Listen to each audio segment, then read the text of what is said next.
Hello seventh class. अब तक हम पाचन तंत्र के इन अंगों के बारे में पढ़ चुके हैं और कौन कौन सी प्रक्रियाओं के बारे में पढ़ चुके हैं। हम पढ़ चुके हैं इंजेशन या अंतर्ग्रहण। इसके बाद नेक्स्ट हम क्या पढ़ चुके हैं? डाइजेशन।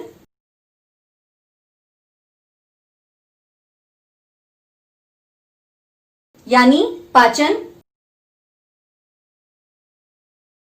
और आज हम पढ़ेंगे कि किस तरीके से पाचन के पश्चात अवशोषण और स्वांगीकरण होता है, मतलब एब्जॉर्प्शन एंड असिमिलेशन। तो आज का हमारा टॉपिक भी यही है।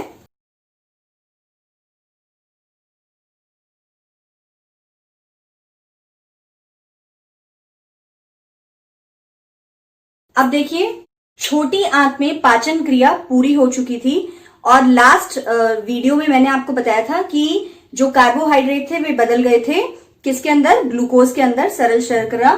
और प्रोटीन बदल गए थे अमीनो अम्ल में, वसा बदल गए थे फैटी एसिड और ग्लिसरॉल के अंदर। तो इन सरल तत्वों में बदल जाने के बाद इन सरल तत्वों का होता क्या है? शुदांत्र की जो अपनी भित्ति होती है, इनर वॉल, उसके अंदर ये सरल तत्व अवशोषित कर लिए जाते हैं और उसके बाद ब्लड वेसल्स में चले जाते हैं।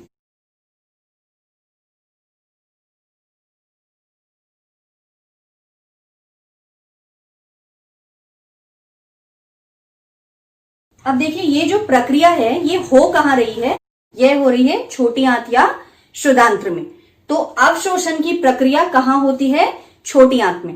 पर इसको अवशोषित करने के लिए, किसको? पाचित भोजन को अवशोषित करने के लिए शुदांत्र के अंदर कुछ उंगली जैसे स्ट्रक्चर्स होते हैं, संरचनाएं होती हैं उभरी हुई, जिनका नाम होता है दीर्घरोम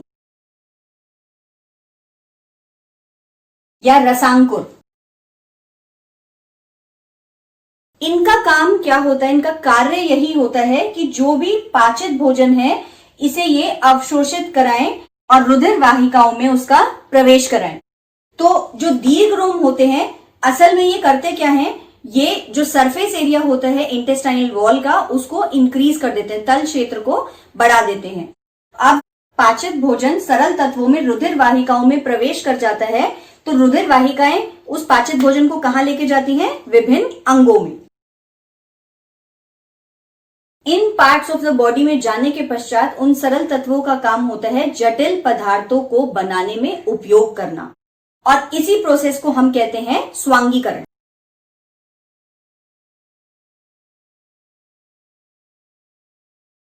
तो आपको याद रखना है इन प्रक्रियाओं का क्रम भी, क्योंकि ये सक्षम में और एमसीक्यूज में पूछा जाता है कि पाचन क्रिया में जो प्रक्रियाएं होती हैं उनका सीक्वेंस क्या होता है।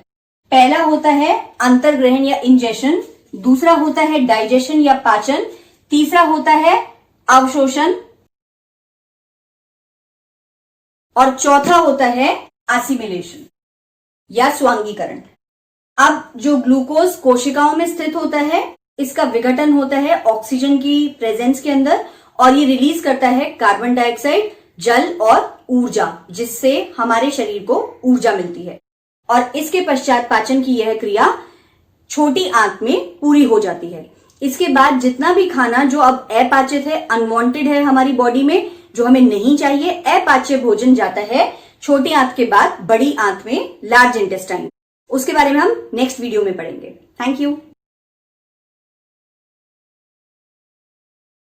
NTPC Faridabad and Chief Minister's Good Governance Associates Program with Star Teachers of Faridabad.